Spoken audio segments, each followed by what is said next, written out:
Салом алейкум хонандагони азиз, имрӯз мо ҳамроҳи шумо мавзӯи дарси 15-ро меомӯзем. Мавзӯи дарси имрӯзии мо бахшида мешавад ба графики функсияи y баробари катангенси x ва хосиятҳои он. Хеле ки мо дар мавзӯи гузашта гуфта гузаштем, графики функсияи тангенс ва катангенс дар як тири ҳамворӣ симметрии ҷойгир мешавад. Яъне графики тангенс ва катангенс хеле монанд мебошад графики функсияи катангенси x функсияи катангенсоида номида мешавад. خاصیت‌های کاتانگنس رو نامبر می‌کنیم. یکم همه عددهای حقیقی غیر از عددهای PK که در اینجا K تعلق دارد به Z ساحه موجودیت فونکسی y برابر کاتانگنس x میباشد. دوم همه تیر عددی مجموع قیمت‌های کاتانگنس x میباشد. بنابراین و فونکسی نامحدود است. کاتانگنس x فونکسی توق میباشد. کاتانگنس فونکسی داوری بوده. даври хурдтарини мусбаташ ба адади p баробар аст. хосиятҳои катангенсро истифода карда графика онро аввало дар порчаи аз 1 то p, яъне дар порчае ки дарозиаш ба даври функсия баробар аст месозем. баъд аз он дар тамоми тири ададӣ графики функсияи y баробари катангенси x-ро месозем ки шумо дар расми 19 ин графикро дида метавонед. ва дар графики 20 графики функсияи тангенси x ҷамъи p тақсими 2 сохта шудааст ки ин хеле ба графики функсияи катангенс монанд аст. ва инчунин графики функсия дар расми дигар низ нишон дода шудааст ки бо воситаи қалами сурх онро нишон дода шудааст. графики функсия бо нулҳои он бошад бо минуси p тақсими 2 ва p тақсими 2 3 p тақсими 2ро мебурад ки дар тири x. дар тири OY ин график функсия бурида намегузарад. функсияи катангенси x аз минуси p то 0 камшаванда мебошад ё ин ки аз адади 0 то p тақсими 2 график дар ҳама ҳолат камшавандагиро дорад. биёед хонандагони азиз ин мавзӯъро бо мисолҳо мустаҳкам намоем. талаб карда мешавад ки графики функсияи y баробари минуси катангенси x сохта шавад. барои сохтани графики функсияи y баробари катангенси x дар аввал худи графики функсияи катангенси x-ро месозем. менависем. мисоли якум. дар аввал худи графики функсияи катангенсро месозем.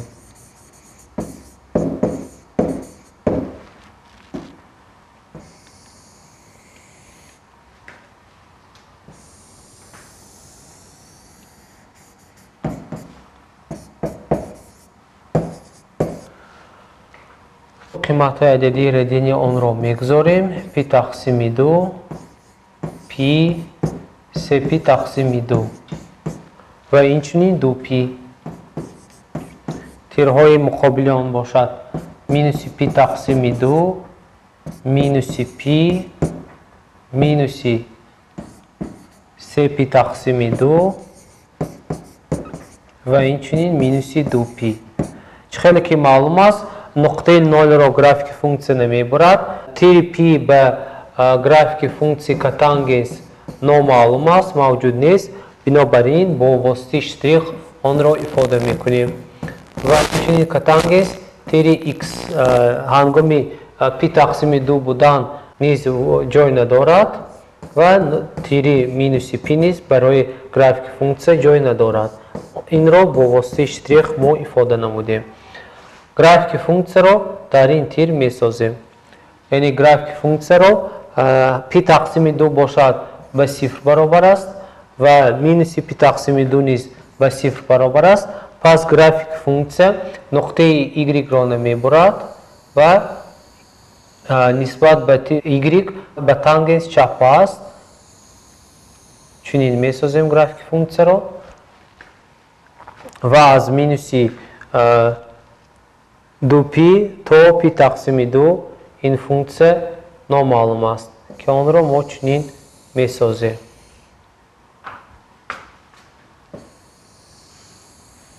ин аст графики функсияи катангенси x ки мо инро ҳамроҳи шумо сохтем. анакун азбас ки дар ин ҷо علامت گرافیک یعنی خیلی که معلوم است y برابر مینوسی که تانگنسی x است پس ما همین نقطه ها رو یعنی گرافیک فونکسی که با رنگ سبز ساختیم چاپ میکنیم پس گرافیک چنین می شود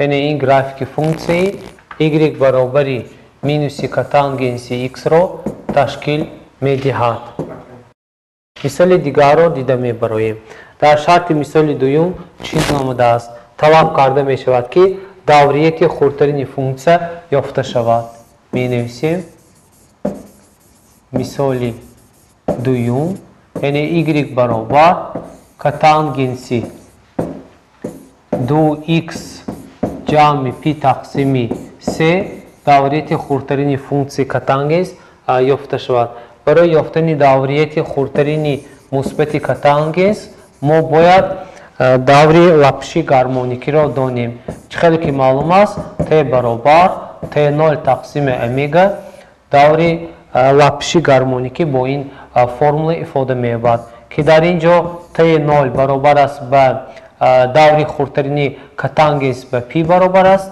و اومگا باشد به عدد 2 برابر است پس به جای t0 p را میگذاریم و به جای اومگا 2 را میگذاریم پس دوری خردترین فونکسی y برابر که تانگنسی 2x جمع p تقسیم 3 به عدد p تقسیم 2 برابر است مثال سوم را دیده میبراییم در شرط مثال سوم چی آمده است طلب کرده می شود که جفتی و طاقه فونکسی را یابیم برای جفتی و طاقه فونکسی را یابیم ما می نویسیم فونکسی به نمود y برابر x کوادرات ضرب که تانگنسی x داده شده است و طلب کرده می شود که فونکسی طاقه است یا جفت است معلوم سازیم حل میکنیم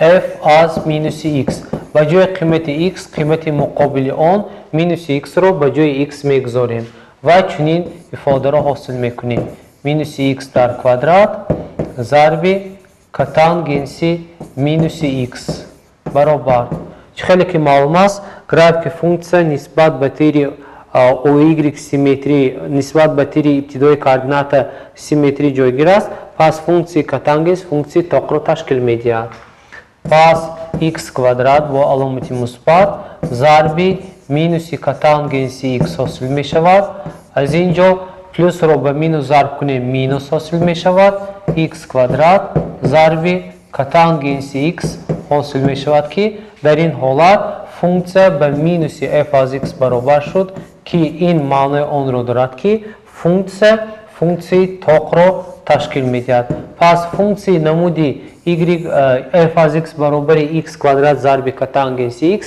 فونکسی طاق بوده است که مثال سوم به حساب می رود مثال چهارم را دیده می براییم در شرط مثال چهارم گفته می شود که فاصله کمشوندگی فونکسی را معین سازید آن را قید می کنیم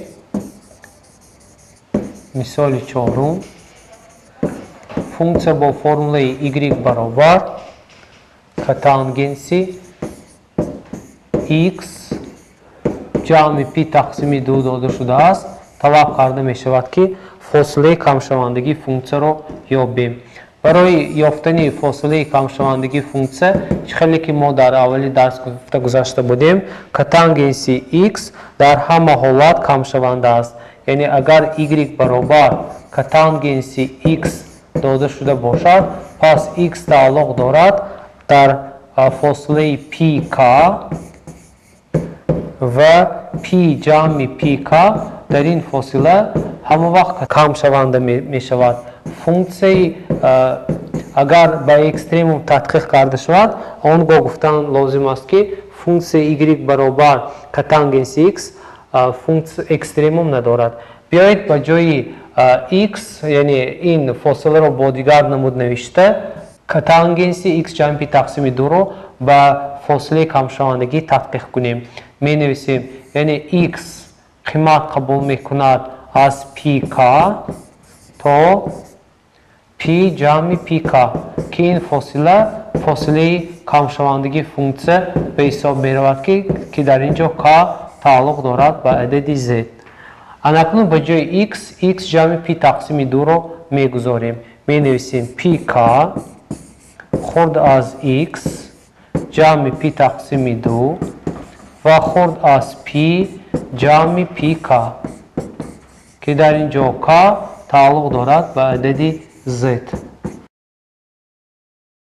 P تقسیم 2 رو به طرف چپ و P تقسیم 2 رو به طرف راست می گذرانیم و چنین ifade حاصل می شود. PK مینوس P تقسیم 2 خورد از X و خورد از P مینوس P تقسیم 2 جمع PK که در اینجا K تعلق دارد به عدد Z. یا اینکه مینوس P تقسیم 2 جمع PK خورد از X خورد از P تقسیم 2 رو ترک کنیم و P تقسیم 2 برابر می شود جمع PK که در اینجا K قبول می نماید به عدد Z. پس خلاصه برآورده می شود که فونکسیی که با فرمول y برابر کتانگنس x جمع P تقسیم 2 داده می شود در فاصله از مینوس P تقسیم 2 تا P تقسیم 2 این فونکسی کمشوندگی رو تشکیل می دهد. بیایید این رو به نمودی دیگر با طرز کوتاه چنین نویسیم. یعنی با طرز کوتاه چنین نوشتن ممکن است x تعلق دارد از مینوس P تقسیم 2 جمع PK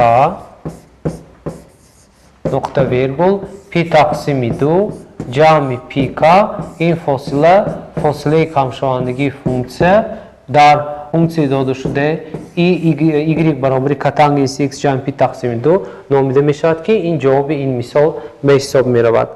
خوانندگان عزیز، برای مستحکم کردن موضوع امروزه به شما یک چند مثال و مسئله ها پیشنهاد کرده می شود که آنها را باید اجرا کرد. با همین موضوع امروزی ما به انجام رسید. خیر تا درس آینده موفق باشید.